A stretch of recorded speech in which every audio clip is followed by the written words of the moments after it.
Hi friends, welcome back to my channel. ನಾನು ನಿಮ್ಮ ಮೇಘನ. ಇವತ್ತಿನ ವಿಡಿಯೋದಲ್ಲಿ ಒಂದು ಹೆಲ್ತಿಯಾಗಿರೋ ಬ್ರೇಕ್ಫಾಸ್ಟ್ ರೆಸಿಪಿನ ನಿಮ್ಮ ಜೊತೆ ಶೇರ್ ಮಾಡ್ಕೊತಾ ಇದ್ದೀನಿ. ಇದು ಬ್ರೇಕ್ಫಾಸ್ಟ್ಗಾದರೂ ಮಾಡ್ಕೋಬೋದು, ಇಲ್ಲ ಸಾಯಂಕಾಲ ಕಾಫಿ ಟೀ ಜೊತೆಗೆ ಸ್ನ್ಯಾಕ್ಸ್ಗಾದರೂ ಮಾಡ್ಕೋಬೋದು. ತುಂಬ ಚೆನ್ನಾಗಿರುತ್ತೆ, ಹೆಲ್ತಿಯಾಗಿ ಮನೇಲೇ ತುಂಬ ಸುಲಭವಾಗಿ ಮಾಡ್ಕೋಬೋದು. ಬನ್ನಿ ಫ್ರೆಂಡ್ಸ್, ಇದನ್ನು ಯಾವ ರೀತಿ ಮಾಡೋದು ಅಂತ ನೋಡ್ಕೊಬರೋಣ.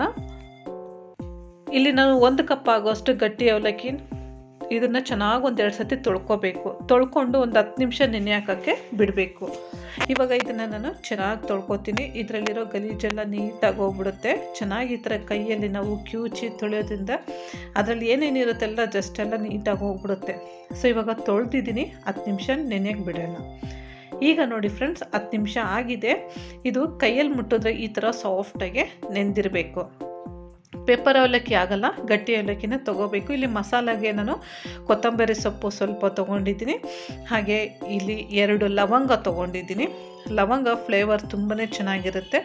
1 ಎಸ್ಲು ಬೆಳ್ಳುಳ್ಳಿ ತೊಗೊಂಡಿದ್ದೀನಿ, ದೊಡ್ಡ ತೊಗೊಂಡಿದ್ದೀನಿ. ಚಿಕ್ಕದಾದರೆ ಒಂದು 3 ತೊಗೊಳ್ಳಿ. ಶುಂಠಿ ಅರ್ಧ ಇಂಚಷ್ಟು, ಧನಿಯಾ ಕಾಳು 1 ಚಮಚದಷ್ಟು ತೊಗೊಂಡಿದ್ದೀನಿ. 2 ಹಸಿಮೆಣ್ಸಿನ್ಕಾಯಿ ತೊಗೊಂಡಿದ್ದೀನಿ. ಇಷ್ಟು ಇದನ್ನು ನಾನು ಪೇಸ್ಟ್ ಮಾಡ್ಕೊತಾ ಇದ್ದೀನಿ. ನೀರು ಹಾಕದೇನೆ ಇದು ತರ್ತರಿಯಾಗಿ ಇದನ್ನು ಪೇಸ್ಟ್ ಮಾಡ್ಕೋಬೇಕು. ಆರೋಗ್ಯಕರವಾಗಿ ನಾವು ಮೆಂತ್ಯ ಸೊಪ್ಪು ಇದನ್ನು ಯೂಸ್ ಮಾಡೋದ್ರಿಂದ ಡಯಾಬಿಟಿಸ್ ಪೇಷಂಟ್ಸ್ಗೆ ತುಂಬಾ ಒಳ್ಳೆಯದು. ಮತ್ತು ಇದಕ್ಕೆ ನಾನು ಬ್ಯಾಡಗೆ ಮೆಣಸಿನ್ಕಾಯಿ 1 ಮುರಿದು ಹಾಕ್ಕೊಂಡಿದ್ದೀನಿ, ಫ್ಲೇವರ್ ಚೆನ್ನಾಗಿರುತ್ತೆ ಅಂತಂದ್ಬಿಟ್ಟು. ನೋಡ್ತಾ ಇದ್ರಲ್ಲ ಯಾವ ರೀತಿ ನಾನು ತರ್ತರಿಯಾಗಿ ರುಬ್ಕೊಂಡ್ಬಂದಿದ್ದೀನಿ ಅಂತ. 1 ಬೌಲಲ್ಲಿ ಅವಲಕ್ಕಿ ನೆನೆಸಿರೋದನ್ನು ನಾನು ಚೆನ್ನಾಗಿ ನೀರನ್ನೆಲ್ಲ ಹಿಂಡ್ಕೊಂಡು 1 ಬೌಲ್ಗೆ ಹಾಕ್ಕೊಂಡಿದ್ದೀನಿ. ಈಗ ಇದನ್ನು ಕೈಯಲ್ಲೇ ಇದನ್ನು ಚೆನ್ನಾಗಿ ಈ ಥರ ಸ್ಮ್ಯಾಶ್ ಮಾಡ್ಕೋಬೇಕು. ನೋಡಿ, ಚೆನ್ನಾಗಿ ಗಟ್ಟಿಯಾಗಿ ಈ ಥರ ಸ್ಮ್ಯಾಶ್ ಮಾಡ್ಕೊಂಡಿದ್ದೀನಿ. ಈಗ ಇದಕ್ಕೆ ನಾನು ಸುಮಾರು ಒಂದು ಅರ್ಧ ಕಪ್ ಆಗೋಷ್ಟು ಮೆಂತ್ಯ ಸೊಪ್ಪು ಚೆನ್ನಾಗಿ ತೊಳೆದುಬಿಟ್ಟು ಸಣ್ಣದಾಗಿ ಹೆಚ್ಚಿಟ್ಕೊಂಡಿದ್ದೀನಿ. ಮೆಂತ್ಯ ಸೊಪ್ಪು ಎಷ್ಟು ಹಾಕ್ತೀವೋ ಅಷ್ಟು ರುಚಿಯಾಗಿರುತ್ತೆ. 2 ಸಣ್ಣದಾಗಿ ಈರುಳ್ಳಿ ಕಟ್ ಮಾಡ್ಕೊಂಡಿದ್ದೀನಿ. ಹಾಗೆ ಇದಕ್ಕೆ ನಾನು ಪೇಸ್ಟ್ ಮಾಡ್ಕೊಂಡಿರೋಂತಹ ಹಸಿಮೆಣ್ಸಿನ್ಕಾಯಿ ಇದನ್ನೆಲ್ಲ ಹಾಕ್ಕೊತಾ ಇದ್ದೀನಿ. ಇದಕ್ಕೆ 2 ಚಮಚದಷ್ಟು ಕಡಲೆ ಹಿಟ್ಟು, 2 ಚಮಚದಷ್ಟು ಅಕ್ಕಿ ಹಿಟ್ಟು ಹಾಕ್ಕೊಂಡಿದ್ದೀನಿ. ಮತ್ತು ರುಚಿಗೆ ತಕ್ಕಷ್ಟು ಉಪ್ಪು. ಮತ್ತು ಇದಕ್ಕೆ ಆಮ್ಚೂರ್ ಪೌಡ್ರು ಒಂದು ಅರ್ಧ ಚಮಚದಷ್ಟು ಹಾಕ್ಕೊಂಡಿದ್ದೀನಿ. ನೀವು ಆಮ್ಚೂರ್ ಪೌಡ್ರ್ ಇಲ್ಲ ಅಂತಂದರೆ ಸ್ವಲ್ಪ ನಿಂಬೆಹಣ್ಣು ರಸ ಕೂಡ ಹಾಕ್ಕೋಬೋದು. ಇವಾಗ ಚೆನ್ನಾಗಿ ಇದನ್ನು ನೀರು ಹಾಕದೇ ಇದನ್ನು ಚೆನ್ನಾಗಿ ಒಡೆ ಥರ ನಾವು ಕಲಿಸ್ಕೋಬೇಕು. ನೀರು ಅವಶ್ಯಕತೆ ಇಲ್ಲ, ಯಾಕಂದರೆ ಅವಲಕ್ಕಿಯಲ್ಲೇ ಇರುತ್ತೆ ನೀರಿನ ಅಂಶ. ಸೊ ಇವಾಗ ನೋಡ್ತಾ ಇದ್ರಲ್ಲ ಎಷ್ಟು ಚೆನ್ನಾಗಿ ನೀಟಾಗಿ ಕಲಿಸ್ಕೊಂಡಿದ್ದೀನಿ ಅಂತ.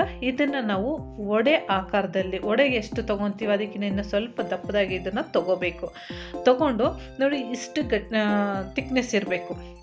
ಅಂದರೆ ಒಂದು ಅರ್ಧ ಇಂಚಷ್ಟು ನಾನು ತಿಕ್ನೆಸ್ಸಲ್ಲಿ ನೀಟಾಗಿ ರೌಂಡ್ ಶೇಪಲ್ಲಿ ಮಾಡ್ಕೊಂಡಿದ್ದೀನಿ. ನೀವು ಯಾವ ಶೇಪಲ್ಲಾದರೂ ಮಾಡ್ಕೊಬೋದು. ಸೊ ಈಗ ನಾನೆಲ್ಲ ಇದೇ ಥರ ತಟ್ಟಿ ಒಡೆ ಥರ ರೆಡಿ ಮಾಡ್ಕೊಂಡಿದ್ದೀನಿ. ಇದನ್ನು ನೀವು ಶಾಲು ಫ್ರೈ ಆದರೂ ಮಾಡ್ಕೊಬೋದು. ಶಾಲು ಫ್ರೈ ಮಾಡಿಕೊಂಡ್ರೆ ನಮಗೆ ಬ್ರೇಕ್ಫಾಸ್ಟಿಗೆ ಆಗುತ್ತೆ. ಇಲ್ಲ ನಾವು ಡೀಪ್ ಫ್ರೈ ಮಾಡ್ಕೊತೀವಿ, ಸ್ನ್ಯಾಕ್ಸಿಗೆ ಬೇಕು ಅಂದರೆ ಡೀಪ್ ಫ್ರೈ ಆದರೂ ಮಾಡ್ಕೋಬೋದು. ಇದಕ್ಕೆ ನಾನು ಬಿಳಿ ಎಳ್ಳು ಮೇಲೆ ಹಾಕಿ ಫ್ಲೇವರು ತುಂಬ ಚೆನ್ನಾಗಿರುತ್ತೆ ತಿನ್ನಬೇಕಾದ್ರೆ ಅಂತ ಮೇಲೆ ಈ ಥರ ಸ್ಪ್ರಿಂಕಲ್ ಮಾಡಿಕೊಂಡು ಚೆನ್ನಾಗಿ ಪ್ರೆಸ್ ಮಾಡ್ಕೊತಾ ಇದ್ದೀನಿ. ಈ ಥರ ಪ್ರೆಸ್ ಮಾಡಿ ನಾನು ಶಾಲು ಫ್ರೈ ಮಾಡ್ಕೊತಾ ಇದ್ದೀನಿ ಫ್ರೆಂಡ್ಸ್. ನೋಡಿ, ಪ್ಯಾನಲ್ಲಿ ನಾನು ಶಾಲು ಫ್ರೈಗೆ ಒಂದು 1/4 ಕಪ್ ಆಗೋಷ್ಟು ಎಣ್ಣೆ ಚೆನ್ನಾಗಿ ಬಿಸಿ ಮಾಡ್ಕೊಂಡಿದ್ದೀನಿ. ಇದರಲ್ಲಿ ಎಷ್ಟು ಇಡಿಸುತ್ತೋ ನಿಮಗೆ ಅಷ್ಟು ಹಾಕ್ಕೊಳ್ಳಿ. ಒಂದೊಂದಾಗಿ ನಿಧಾನಾಗೆ ಹಾಕ್ಕೊಂಡು, ಆದರೆ ಇದನ್ನು ನಾವು ಸ್ವಲ್ಪ ಪೇಷನ್ಸಿಂದ ಒಂದು 5 ನಿಮಿಷ ನಾವು 2 ಕಡೆ ಸ್ವಲ್ಪ ಗೋಲ್ಡನ್ ಬ್ರೌನ್ ಬರೋವರೆಗೂ ಇದನ್ನು ನಾವು ಶಾಲು ಫ್ರೈ ಮಾಡ್ಕೋಬೇಕು. ಸೊ ಈಗ ಒಂದು ಕಡೆ ಆಗಿದೆ, ಇನ್ನೊಂದು ಕಡೆ ನಾನು ತಿರುಗಿಸಿ ಹಾಕ್ಕೋತಾ ಇದ್ದೀನಿ. ನಮಗೆ ತಿನ್ನಬೇಕಾದ್ರೆ ತುಂಬ ಕ್ರಿಸ್ಪಿಯಾಗಿ ಒಳಗಡೆ ಸಾಫ್ಟಾಗಿ ತುಂಬ ಚೆನ್ನಾಗಿರುತ್ತೆ. ಇದನ್ನು ಒಂದು 2-3 ದಿವಸ ನೀವು ಸ್ಟೋರ್ ಮಾಡಿ ಇಟ್ಕೊಬೋದು. ಫ್ರೆಂಡ್ಸ್, ಹೊಸದಾಗಿ ನೀವು ನನ್ನ ಚಾನಲ್ನ ನೋಡ್ತಾ ಇದ್ದರೆ ದಯವಿಟ್ಟು ಈಗಲೇ ಸಬ್ಸ್ಕ್ರೈಬ್ ಮಾಡ್ಕೊಳ್ಳಿ. ನೀವು ಸಬ್ಸ್ಕ್ರೈಬ್ ಮಾಡಿಕೊಂಡ್ರೆ ಈ ಥರ ಹೊಸ ರೆಸಿಪಿಗಳು ನೀವೇ ಮೊದಲು ನೋಡ್ಬೋದು. ಹಾಗೆ ಈ ವಿಡಿಯೋ ಇಷ್ಟ ಆದರೆ ಲೈಕ್ ಮಾಡಿ. ನೋಡಿ ಫ್ರೆಂಡ್ಸ್, ಇವಾಗ 2 ಕಡೆ ಈ ಥರ ಗೋಲ್ಡನ್ ಬ್ರೌನ್ ಬಂದಿದೆ. ನೋಡೋದಕ್ಕೆ ಕಲರ್ಫುಲ್ಲಾಗಿ ಮತ್ತು ಹೆಲ್ತಿಯಾಗಿ ತುಂಬ ಚೆನ್ನಾಗಿರುತ್ತೆ. ಖಂಡಿತ ಈ ರೆಸಿಪಿನ ನೀವು ಮನೇಲಿ ಒಂದು ಸತಿ ಟ್ರೈ ಮಾಡಿ. ಹೇಗೆ ಬಂತು ಅಂತ ನನಗೆ ಕಮೆಂಟ್ ಮಾಡೋದು ಮಾತ್ರ ಮರಿಬೇಡಿ. ದಯವಿಟ್ಟು ನಿಮ್ಮ ಫೀಡ್ಬ್ಯಾಕ್ನ ನನಗೆ ಕಮೆಂಟ್ ಸೆಕ್ಷನಲ್ಲಿ ತಿಳಿಸಿ. ಮತ್ತು ಈ ವಿಡಿಯೋಗೊಂದು ಲೈಕ್ ಮಾಡಿ. ನೀವು ಇನ್ನೂ ಸಬ್ಸ್ಕ್ರೈಬ್ ಮಾಡ್ಕೊಂಡಿಲ್ಲ ಅಂದರೆ ದಯವಿಟ್ಟು ಈಗಲೇ ಹೋಗಿ ಸಬ್ಸ್ಕ್ರೈಬ್ ಮಾಡ್ಕೊಳ್ಳಿ. ಟೇಕ್ ಕೇರ್ ಫ್ರೆಂಡ್ಸ್, ಬಾಯ್.